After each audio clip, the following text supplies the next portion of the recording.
Thank you for coming on the show. Definitely a pleasure to have you.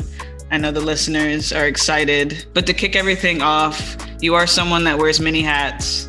So it would really be helpful to our listeners if you can introduce yourself and who you are and what you do. My real name is Alani. Everybody knows me as Wuzg00d. I guess my identity has really just formed over the past few years, like through my following and through my Instagram. But to sum it up, like I always describe myself as a creative. You know, I'm constantly evolving, and it is what you said. It's like wearing many hats. I feel like I'm still in the stages of trying to figure out what I like, what I don't like, what I want to do, what I don't want to do. So yeah, I'm a creative. I like getting dressed. I have somewhat of a following. Somewhat. And yeah, I do somewhat of a following. Yeah, that's who I am. And you've made the comment before, you even brought it up during your intro, that when people ask you what you do, you say, get dressed. How did you discover your style and then make it your own? I mean, I think it started at home. Like my mom allowed me so much creative freedom. I literally remember like picking out my outfits for school, like, you know, the whole nine, like putting them on the bed. And my mom would just let me rock, you know, like, and my mom herself, she's a very stylish person. Like, you see my baby photos, like, she had me fucking done up, super cute. And yeah, like she would always take me around, like when she would go shopping, and like we would go to Fabco and I would get all my little shoes from there, you know, like, so it's something like even transitioning into middle school, like I had not a unit, like a dress code in middle school, and it was like we either had like khaki black or navy blue pants with like a white or navy blue polo, and I'm like, damn, this shit is boring. Like, and I remember like I would put like spaghetti straps over my polos and like knee-high socks and fucking roll my pants up all the way to my knees, like with fucking a pair of J's on, like on some real crazy shit. You know, I would never do that again. But it's just something that I feel like has always been in my literal DNA. With all of this you're doing and all of like the kind of pioneering that you're kind of doing, living within your own space, how are you able to handle the pressure of being a woman in the industry and always kind of being put in the position to be that voice and to have the platform that you have to have that reach? It's just understanding like just a level of awareness, you know what I'm saying? Like at the end of the day, like I'm not gonna lie, it gets frustrating sometimes, you know, like you're like, shit, like I don't feel like doing X, Y, and Z. But like I feel like after a certain level, like you have a certain responsibility, and it's like it's bigger than you at that point. So I feel like what helps me manage the pressure is understanding like that there's a whole generation behind me, you know what I'm saying? And it's like, if I can do even the smallest things that I can do to carve that path and make it easier for the next row, that's what motivates me. That's what keeps it pushing. It's like, it's not even pressure at that point. It's motivation, you know, because these are things like, it's big, like I just said, like it's bigger than me. And there are so many women ahead of me that have carved that path to make it easier for me. And I just want to continue, you know, passing that baton down. And that's what keeps me motivated and inspired, and it keeps me pushing. And where would you say your confidence come from? Is it something you've always had, or is it something that you've had to build over time? That's another tricky question too, because I feel like, you know, I would be a hypocrite sitting here like, yeah, I'm the most confident person. I'm not, you know what I'm saying? Like we all have our insecurities, but you know, obviously I've realized, I guess, that, you know, me putting on these loud ass outfits is a level of confidence. And I think it really just stems from it being normal for me personally, because I live in New York.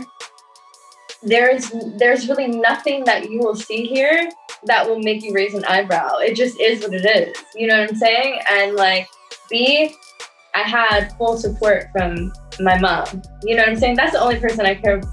Well, you know, my mom and my family, but like, she's the only person that I cared about any opinion, you know? And she's a hard ass too. She's always instilled in me, like, fuck what everybody thinks. It's what you like. You like it? She literally, as a little girl, like, if I came home crying because somebody said something or another, she's like, Alani, you like it?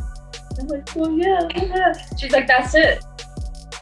Like, what are you crying about? You know what I'm saying? And it's like, she's always been like, it's been tough love with her, like, as far as like, she literally is fuck what everybody thinks. And like, I think having, you know, not only a stylish woman to look up to, but a very strong woman that really, you know, encouraged me every day to be myself and be proud of that. And it really was fuck what everybody thought. And I think that's where I was able to build a lot of my confidence from. Yeah, I'm gonna have to call your mom up the next time I'm not feeling good. One funny thing, one thing she always tells me, like, this is her slogan, whenever I feel down or like out or like not confident, she's like, Alani, do you know who you are?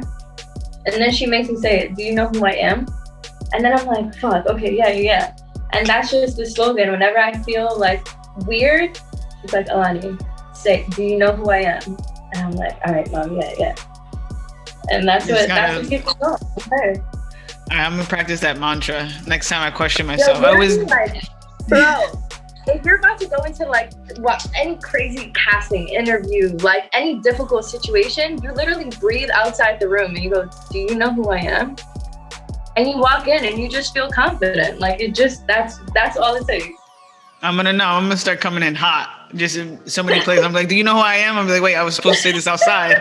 I wasn't supposed to say it inside, but do you know who I am? All right. The interview can commence. We can start now that you know. So at SoleSavy, we recently just dropped our women's community, allowing us to put the female voice first. I know you mentioned kind of Ashti and Melody Asani were kind of two women that really like kicked it off for you. Have there been any moments to you that have been super impactful as a woman in sneakers? Yeah, you know, thankfully I can say this, but there have been so many. But a few that stick out to me, like when Wuzg00d and Jumpman did that capsule that was inspired by Anna Wintour. To me, that shit was iconic. I was like, what? You know what I'm saying? Like, that shit, to have Anna Wintour and Jay's like modeling a fucking campaign for Jordan, like, what? You know what I'm saying? So I think that was a big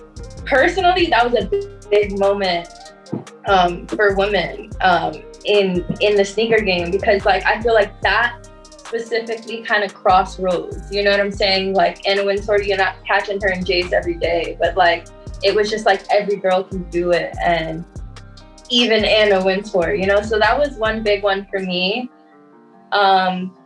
Definitely all of Alani May's projects, you know, like to see like where she first started to her continuing to drop sneakers like every fucking year with Jumpman, with Jordan.